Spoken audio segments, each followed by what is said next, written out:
Hello guys, welcome to my channel A1 classes. स्वागत है आपका A1 क्लासेस में। तो गाइस, 10th इंग्लिश का जो पेपर आज हुआ है, आज उसी का सॉल्यूशन मैं लाया हूँ।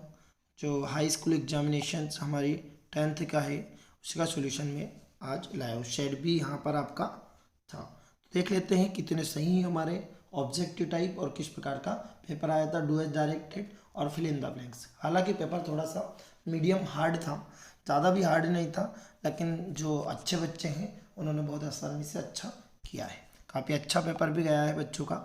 चलिए थोड़ा सा पैसेज पढ़ लेते हैं हम। पैसेज क्या था? फर्स्ट पैसेज जो हमारा था कि there once was a stingy baker. अब स्टिंगी बेकर का मतलब होता है कंजूस। स्टिंगी का मतलब होता है कंजूस, कि एक जो कंजूस बेकर था। और a poor man would stand outside his bakery, है ना, एवरी डे। और जो उसकी बेकरी एक रेस्टोरेंट टाइप था, उसकी बेकरी के आइट साइड में वो रोजाना आकर खड़ा रहता था, है ना। इंजॉइंग द नाइस स्मेल, है ना, बेकिंग ब्रेड। ब्रेड की जो वो ब्रेड बनाता था तो उसकी जो खुशबू थी, वह खुशबू को, स्मेल को हमेशा सूंघता था, वो स्मेल करता रहता था।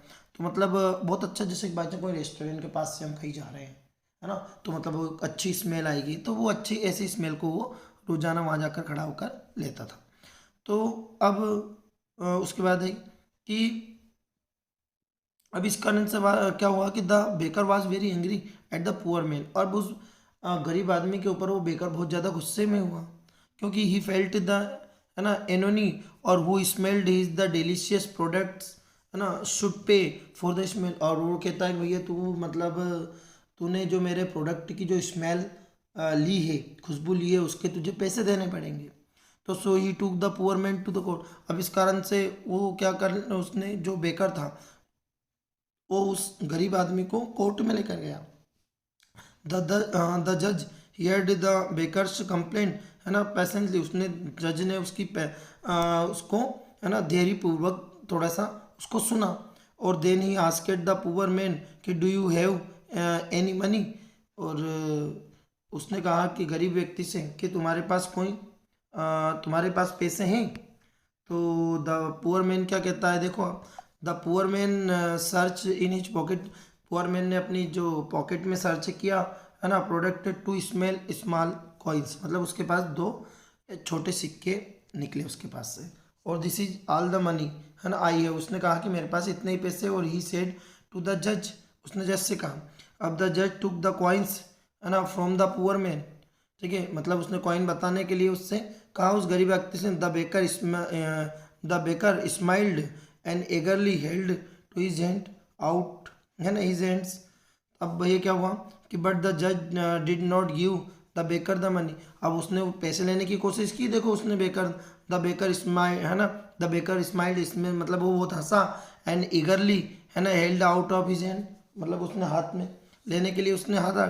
पर जो जज था, है ना, उसने बेकर को पैसे देने से क्या कर दिया, डिड नॉट गिव, है ना, क्योंकि ही ओनली, है ना, जिंगल्ड एट द कॉइन्स टुगेदर, है ना। उसने कहा कि इन कॉइन सिक्कों को देखो तुम, क्योंकि उसने क्या करा कि उसने भी उसकी जो पनिशमेंट के then he return them the poor saying the punishment should crime. कहने का मतलब ये था कि मतलब इस पुअर फार्मर को, कहने का मतलब इसको पनिशमेंट मिलनी चाहिए। तो उसने क्या करा कि उसने भी अपनी जेब से सिक्के निकाले और उसको बता दिए। अब जैसे उसने उसको पैसे सिक्के बताए, तो बस उसने भी ऐसे ही कहा, जैसे उसने भी स्मेल ली थी तो उसने भी ऐसे ही उसको सिक्के बता दिए।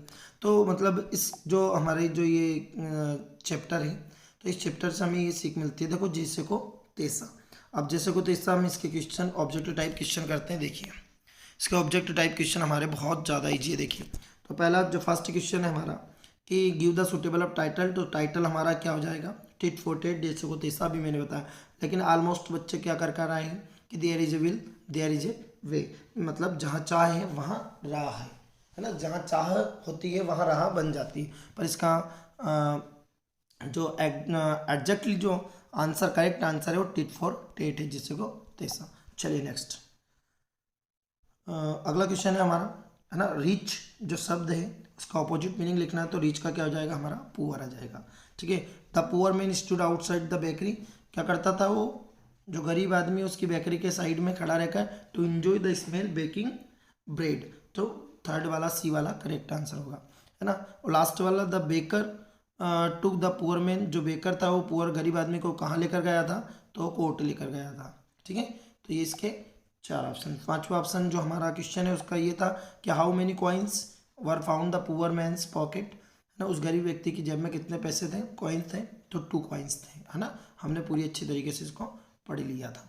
चलिए नेक्स्ट, सेकेंड नंबर पे हमारा पैसेज था। ये एक पैसेज था, है ना, ये आपने सुना होगा, तो एक बी के बारे में पैसेज था। बी का मतलब एक मधुमक्खी, है ना, मतलब उसको एक टैंक के पास जाती है, बहुत ज़्यादा थर्स्टी रहती है वो, प्यासी, तो वो वहाँ जाती है तो वो उसमें गिर जाती है। ठीक है, तो एक जो डव रहती है वो उसको निकालती है ना। एक डव जो होती है मतलब एक बतख टाइप, या फिर आप मान सकते हो कि एक कबूतर टाइप होती है ना, मतलब एक चिड़िया टाइप, तो वो उसको वहाँ से निकालती है। पूरी कहानी है, पत्ते वत्ते से निकालती है ये। तो हम इसके डायरेक्ट इसके क्वेश्चन अभी देख रहे हैं। तो इसके हमारे क्वेश्चन कौन कौन से देखिए। इसका जो क्वेश्चन आता है हमारा पहला कि व्हाट डिड द फील, है ना, इट वाज द सेव्ड, है ना, सेव्ड, उसको सुरक्षित करके उसने कैसा फील किया, तो इसमें आएगा ग्रेटिट्यूड। अब ग्रेटिट्यूड क्यों आएगा, देखिए जो ग्रेटिट्यूड है यहाँ पर आपका जो क्वेश्चन आपके पैसेज है उसमें दे रखा है, ये दे रखा द, है ना, the wings the flew, this the climbed the bird dried, है ना, मतलब वो ऊपर चल गई, चढ़ मतलब उस पत्ते के ऊपर आ गई और वो मतलब सूख गई अच्छे से, और उसने अपने पंख से उड़ने, और ये फुल ऑफ ग्रेटिट्यूड जो सेव्ड हिज लाइफ, है ना, मतलब तो ये इसका आंसर यहाँ से आ जाएगा। ठीक है, तो उसका आंसर ग्रेटिट्यूड होगा, है ना। जो जहाँ सेकंड वाला है हु डांस द पेन, ठीक है, दर्द से किसने डांस किया था, है ना, तो जब उस मधुमक्खी ने काटा था बॉय को किया था, ठीक है, बॉय ने, तो इसमें आएगा द बॉय। थर्ड वाले में आएगा टम्बलिंग, टम्बलिंग का मीन क्या होता है, तो टम्बलिंग का मीन होता है भैया फॉलिंग, मतलब गिरना, तो इसमें हमारा आंसर हो जाएगा फॉलिंग। ठीक है, ना तो स्विमिंग होगा, ना नेकबरिंग होगा, है ना, और ना क्राइंग होगा। नेक्स्ट अगला है कि the bee went to the tank, क्यों गई थी वो टैंक के पास, तो इसका आंसर आएगा टू क्विंच थर्स्ट। लास्ट वाला है हु सेव्ड टू बी, तो बी को किसने बचाया, तो डव ने बचाया। ठीक है, नेक्स्ट इसके बाद हमारा पैसेज सेक्शन बी था। तो सेक्शन बी इस बार काफ़ी ज़्यादा कठिन कर दिया। क्यों कर दिया काफ़ी ज़्यादा कठिन, क्योंकि देखो इसमें कोई ऐसे हमारे लायक बच्चों के लायक बिल्कुल भी नहीं था, देखो, है ना। हर व्यक्ति ने कोई ऐसे 4 ऐसे करवाए, उसके बाद भी क्वेश्चन ऐसे नहीं आया तो बहुत बड़ी बात है।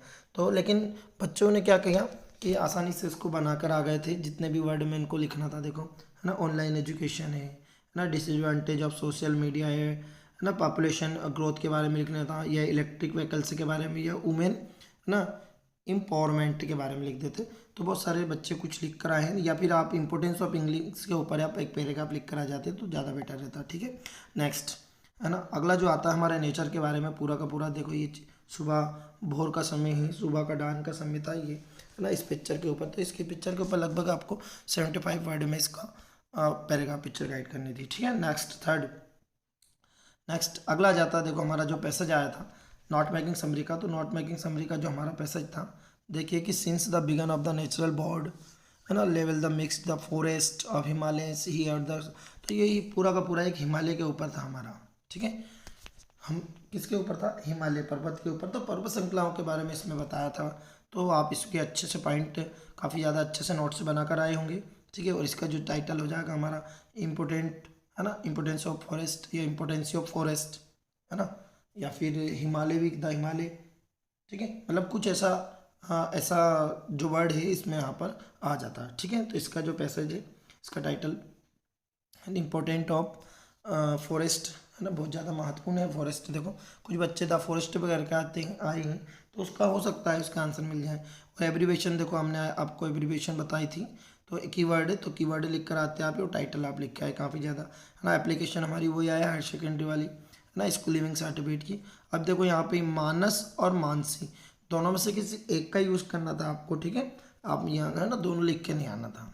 ठीक है, नेक्स्ट अगला आ जाता है, देखिए ग्रामर को बहुत अच्छे तरीके से देख लेते हैं कि बहुत इजी ग्रामर आई थी, जो पढ़ाई हुई थी वही ग्रामर है। देखो आप ऐसे कि we follow the traffic rules, तो आएगा इसमें मस्ट, है ना।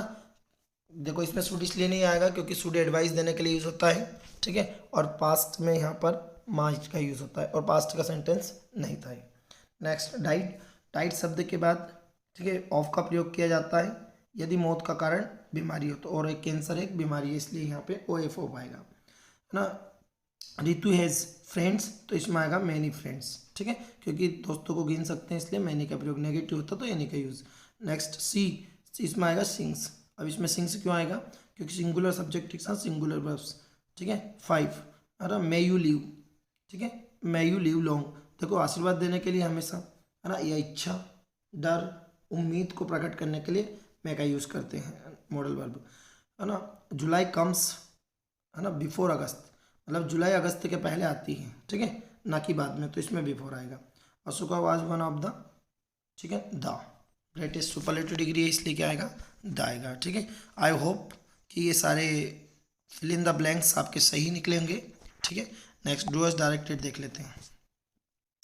डू एज डायरेक्टेड हमारा देखो, पहला वाला था the boy is my nephew, है ना, और the boy is wearing a blue shirt, तो इसको रिलेटिव क्लोज में यूज़ करना था, ठीक है। पेयर ऑफ सेंटेंस यूजिंग, है ना, दोनों सेंटेंस का जोड़ा बनाकर इसको लिखना था, तो मतलब हु रिलेटिव प्रोनाउन है, आपको इसका यूज़ करना था, तो इसका आएगा, इसका आंसर बनेगा the boy who is wearing a blue shirt is my nephew, इसका आंसर हो जाएगा, है ना। आई होप आप भी ऐसा कर कर आए होंगे। Unless you run fast you will miss the train, यदि तुम तेज नहीं दौड़ोगे, है ना, दौड़ते हो तो तुम ट्रेन को मिस कर दोगे। इफ़ का प्रयोग करना था अनलेस के स्थान पर, तो आप लिख सकते थे, देखो यहाँ पे, if you do not run fast, यदि आप तेज नहीं दौड़ते हो तो you will miss the train, ठीक है, इस तरीके से। थर्ड वाला आ जाएगा पुलिस अरेस्टेड द थीफ, तो इसका आंसर बनेगा, नेगेटिव बनाना था इसको, तो police did not arrest the thief, ऐसा जाएगा। Ram writes a letter, passive voice बनाना था, तो a letter is written by Ram, है ना, लेटर राम के द्वारा लिखा गया। Swimming is a good habit, इसको बिगनिंग विथ इट लगाकर इसको जीरन बनाना था, मतलब ये जीरन बना हुआ था, देखो यहाँ पे सेंटेंस, तो इसको बार सेंटेंस बनाना था, ठीक है, तो यहाँ से स्विमिंग हट जाएगा यहाँ से, तो इसका आंसर बनेगा it is a good habit, है ना, टू स्विम।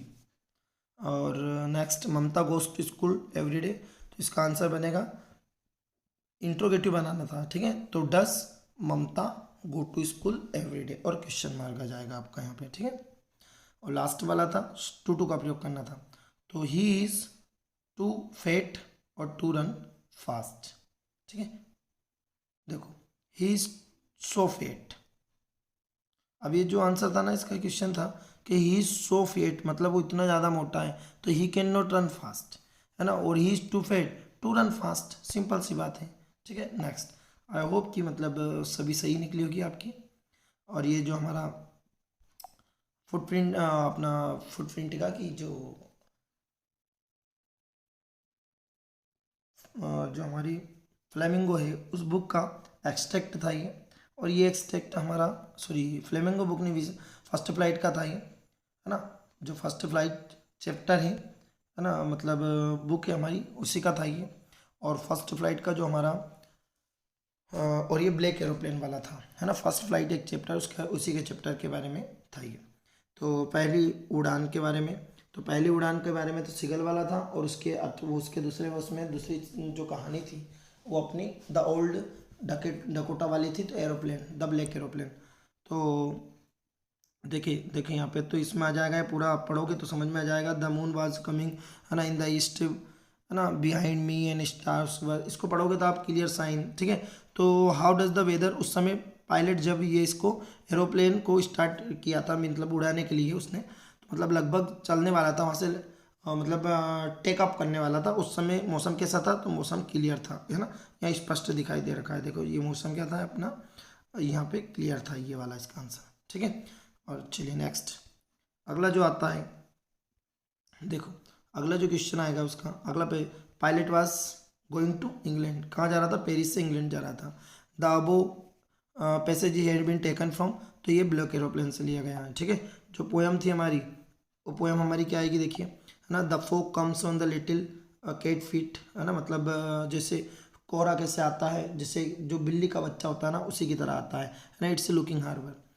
तो मतलब इसमें बताया गया है कि, मतलब इसमें मानवीय अधिकरण बताया गया है, मानवीय अधिकरण, है ना, पर्सोनिफिकेशन, ठीक है। तो मानवीय अधिकरण जो हमारा अलंकार होता है ना, उसका प्रयोग किया गया है, उसके जैसा नहीं बताया गया है कि मतलब कोई से भी मानवीय गुण किसी भी चीज़ में होते हैं तो उसको बताया जाता है फोग। तो यहाँ पे आ जाएगा इसका आंसर फोग आ जाएगा, ठीक है। तो इसमें पर्सोनिफाइड करना था उसका। और नेक्स्ट है ना, क्योंकि उसके बारे में बताया उसने, तो ये कोहरे के बारे में बात कर रहा है। आफ्टर इज सीटिंग मूव्स, तो इसमें आ जाएगा हमारा मूव सोन। तो ये यहाँ से अपना मूव सोन है, देखिए यहाँ पे, तो ये उसी के अकॉर्डिंग आएगा।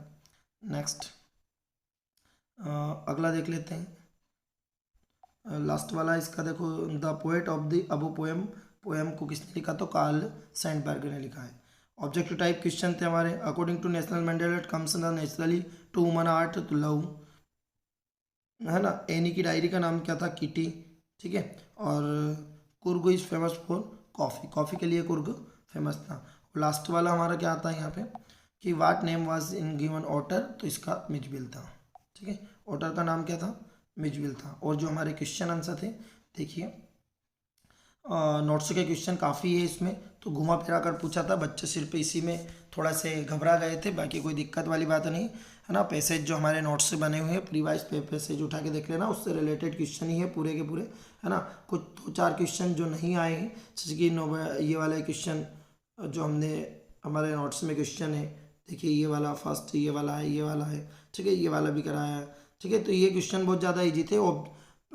अब उसमें थे अथवा में, तो आप अथवा में कोई सा भी कर सकते थे, ठीक है, जो जो हो चुके थे, तो कोई दिक्कत वाली बात नहीं है। कस्टर्ड वाला ऑब्जेक्टिव है ना, बड़े वाले क्वेश्चन की टेंशन थी, लेकिन बाकी बड़े वाले तो बहुत ज़्यादा इजी आ गए देखो, परंतु जो ऑब्जेक्ट थोड़े से क्वेश्चन को हार्ड बना दिया गया है। बाकी तो पेपर को हार्ड बनाया है कि जो चारों के चारों ऐसे नहीं आए हैं, क्यों नहीं ऐसों के है ना, ऐसे से थोड़ा सा हार्ड बना पेपर इस कारण से, और बाकी कोई बात नहीं है ना। बाकी आई होप कि पेपर अच्छा ही गया होगा आपका, है ना, और बाकी कोई प्रॉब्लम्स नहीं है आपको।